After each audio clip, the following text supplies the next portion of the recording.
Okay, hello everyone. In module number 5, we look at access control list for IPv4 configuration. Okay, so far we've talked about ACL placements. We did talk about the ACL concepts, where you can place ACLs, how you can be able to use wildcard mask to determine what type of traffic to filter.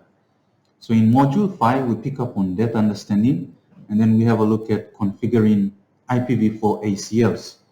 Now with module number 5, you will notice that there are at least 4 subsections to module number 5. And one of them is, the first one is configuring standard IPv4 ACLs, where we look at configuring standard either both named ACLs as well as numbered ACLs to filter traffic to meet specific network requirements. And then in section 5.2, you look at using sequence numbers to edit existing ACLs, existing standard IPv4 ACLs. Now, section 3 is basically about configuring a standard ACL to secure VTY access. So far, from our discussions in the previous lessons, we've learned that we can secure management access to a switch or a router in many different ways. And ACLs is one of those ways in which we are able to secure access to the VTY lines. And the end of the module, we start to look at configuring extended IPv4 ACLs to filter traffic based on network requirements. Again, with extended, this is where you look at named ACLs as well as numbered ACLs. So in this lesson, I want to focus on the first topic, and that is to configure standard IPv4 ACLs. So at the end of this lesson, at least you should be able to know what commands are required for you to configure standard IPv4 ACLs to filter traffic based on your network requirements. At the end of this video, there is also an activity that you are expected to or required to complete and submit for assessment.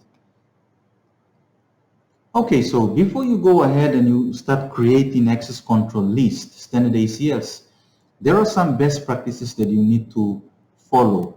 Now, this is simply because of the fact that ACLs will filter traffic, and you do not want your ACLs to have an adverse impact on a production network or on your network.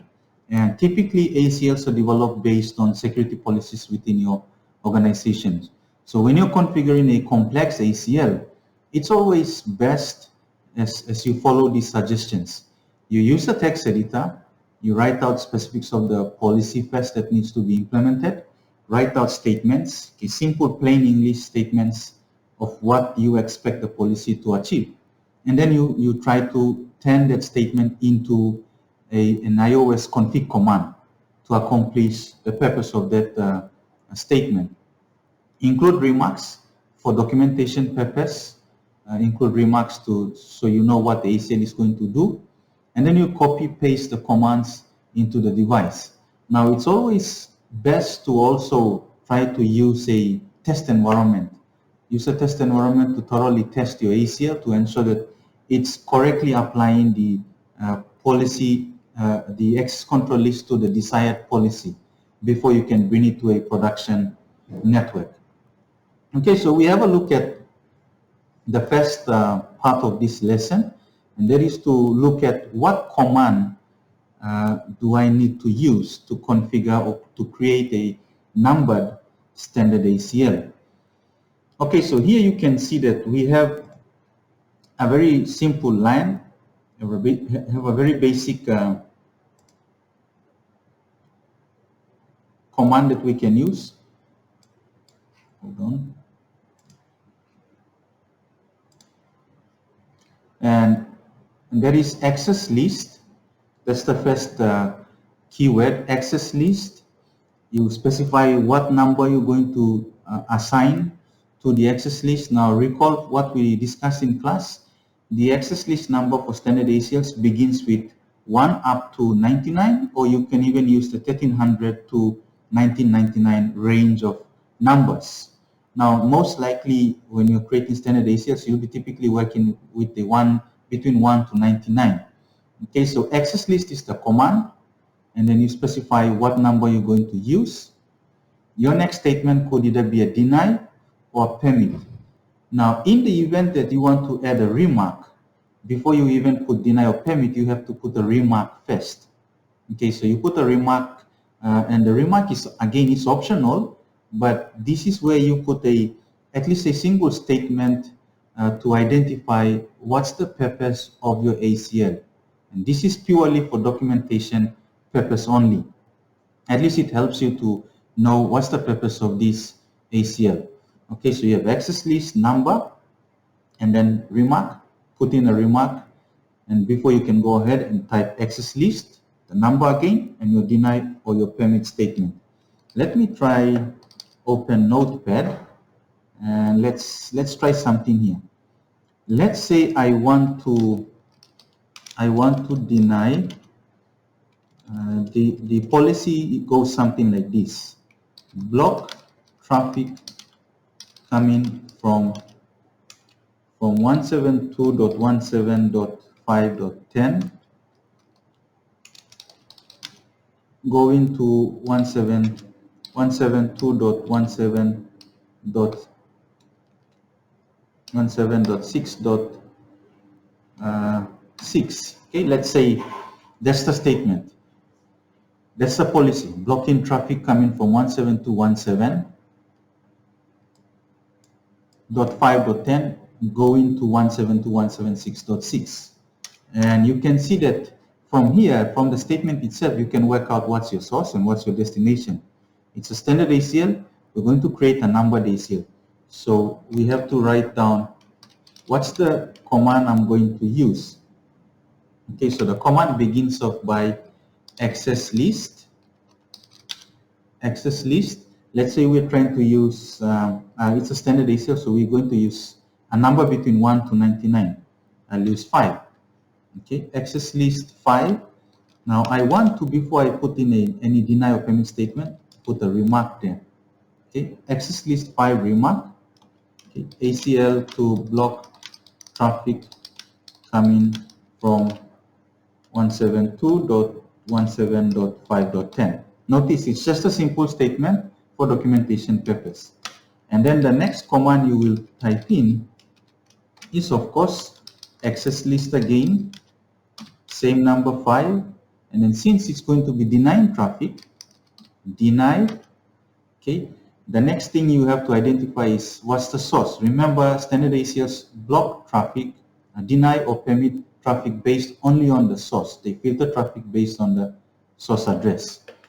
Okay, so access list 5 deny, and then the source is coming from 172.17.5.10. Okay, so notice access list is required, the number is required, the statement permit or deny is required. Okay, remark is optional. If you don't include this line, that's fine. Okay, this will be the main command line that's required, but you have to include the source. Okay, so if you look at the table down here, deny, permit, remark, deny, permit, source, these are required parameters that you need to put in. You have the remark as being optional, you have the source wildcard, which is optional, the log, that's also optional. It will generate a message anytime there is a match in the statement. So that's numbered. Okay, that's numbered standard IPv4 ACL. Now, after you created the standard numbered ACL, another option you could take is you could also, instead of using a number, use a name instead. Okay, so remember we learned that you can also assign a name. It can be a named ACL. So when you're creating a named ACL, you use the command IP access list standard. IP access list standard command. Now notice that everything else that follows after that is very much the same. You are just replacing the number with a name. So you have IP access list standard, and then what comes next is the name of your ACL. You hit enter, the next line will be either a deny or permit statement or even a remark of what you expect the ACL to achieve, or what's the purpose of the ACL for documentation reasons. You can add a remark. But again, if you go back, you can see that the commands are very much the same. It's just a little bit difference in there when we're dealing with numbered and named. With numbered, we just put in access list, the number, and then deny, permit, or remark after that, and then the source. Access list, number. When you look at the named, IP in front, access list, standard. IP, access list, standard, the name. After the name, the next line would be usually your deny or permit or remark. Okay, so let me go back to the text file that I brought up earlier on. Okay, so this is the text file. So we're going to create a named ACL instead using the same statement here.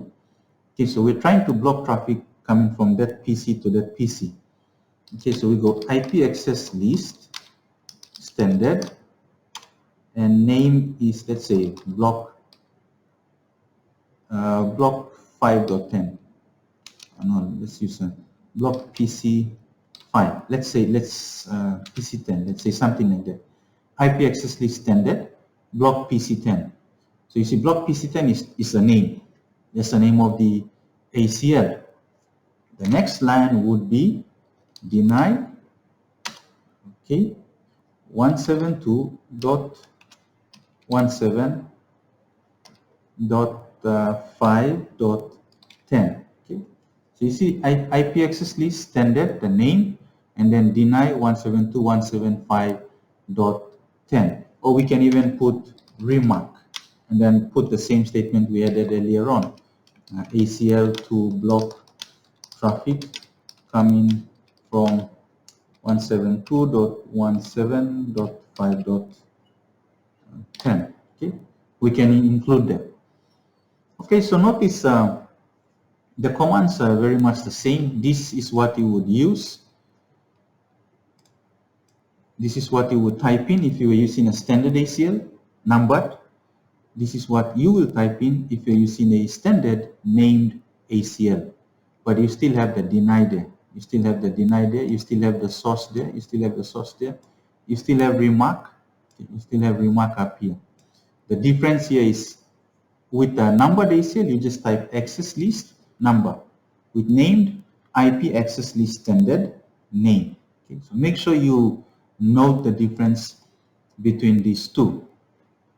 The second thing you need to do when you have created your statements is you need to bind it to an interface. You remember from our previous lessons, we learned that where we place the ACL is important. Okay. ACL placement is important. We need to identify what's the router we're going to place the ACL, and what interface, and in which direction should the ACL apply. So this is where this whole binding of an ACL comes in, applying a standard IPv4 ACL. So after you created the ACL statement, you go to the specific interface you're going to apply the ACL, and then you use the keyword IP access group. Okay, IP access group, and then the number or the name of the ACL. After the name or the number of the ACL, what direction you're going to apply the ACL. So again, I'll bring up the same text file again. So far we've created a statement here, ACL statement, and that ACL is going to block traffic coming from 172.175.10, intended to go to 172.176.6. Okay, so what we're trying to do here now is the second part of applying the ACL, which interface, which router, what interface. So let's assume that it's interface G00. Okay, we go to interface G00, IP access group 5, okay, number, and let's say it's incoming, okay, in direction. Okay. It can be outgoing, out. Okay. Now, how do I apply? That's for numbered. How do I apply it to the named ACL? Okay. Same concept here. Go to the interface G00 IP access group. Okay, you see the last part. You can either use the number or use the name. IP access group block PC10 in. Okay, so notice these two do the same thing. Okay. One is applied to a named numbered ACL. The second statement is for a named ACL. Okay, so that's the basic concept or idea behind section 1 of module 5. Okay, so you can have a look at the examples here to see how these statements are applied again. What I'd like to do here is for you to, once you're able to access this video, you should be able to also download a sample file, okay, configuring standard IPv4 ACL. That sample file will contain a basic network in which you are going to create standard ACL, IPv4 named and numbered ACL. Okay, so let's say the first statement is create a numbered standard ACL 10 to do the following: deny traffic from Tom's PC to Jerry's PC, but allow all other traffic. Okay, so remember, first thing you need to do here is to write out the statement, put the iOS commands inside. Okay, so create a numbered standard ACL 10. So I will go access list, it's numbered 10. Okay, that will deny traffic. So let me just put a remark there: deny traffic from Tom to Jerry. Okay. So that's just a remark. Okay, the next statement would be the deny statement itself. Okay, so access list 10 deny. Okay, so what's the source of the traffic? From Tom's PC. So Tom's PC is 192.168.5.5. Now remember that when you are specifying a single host, you can either put the 0.0.0.0 at the end, or you could precede that host with the key, the address with the host keyword in front. So basically what this means is that we are denying host 192.168.5.5. Where you place that ACL, in what direction, remember the concept behind standard ACLs. So once you create a statement, you have to identify which interface, what direction, and then you apply. So when you apply, let's say because this ACL is going to deny host Tom, it's a standard ACL.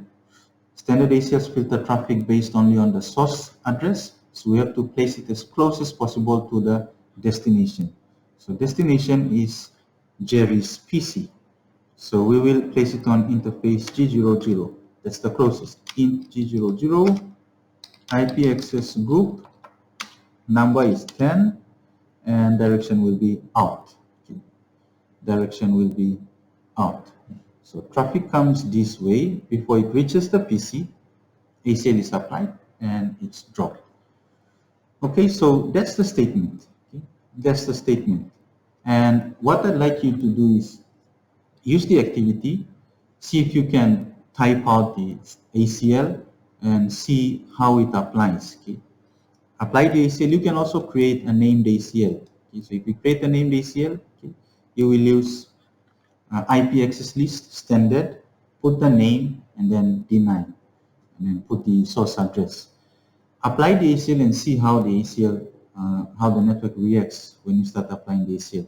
In my case, I've applied this ACL already on the PC. So if I try to ping Jerry's machine from Tom's PC, so I'll go ping 192.168.1.6.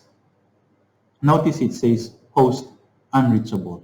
Okay, so Tom's PC is not able to reach Jerry's PC. But let's try from Jane here. Okay, if I do a 192.168.1.6. Okay, Jerry's PC should be able to, Jane's PC should be able to reach that. The reason why I had to do that, why that happens is, even though I have a deny statement here, I did add another statement at the end, permit all or permit any. Okay, so the permit any indicates that it will only deny this traffic but permit everything else. Okay, so make sure when you are adding, remember the concept again, when you are adding deny statements, at least there has to be at least a single permit statement. Otherwise, all traffic will be denied because of the implicit deny at the end of every ACL statement. Okay, so that's on section 5.1. In the next lesson, we will look at modifying IPv4 ACLs.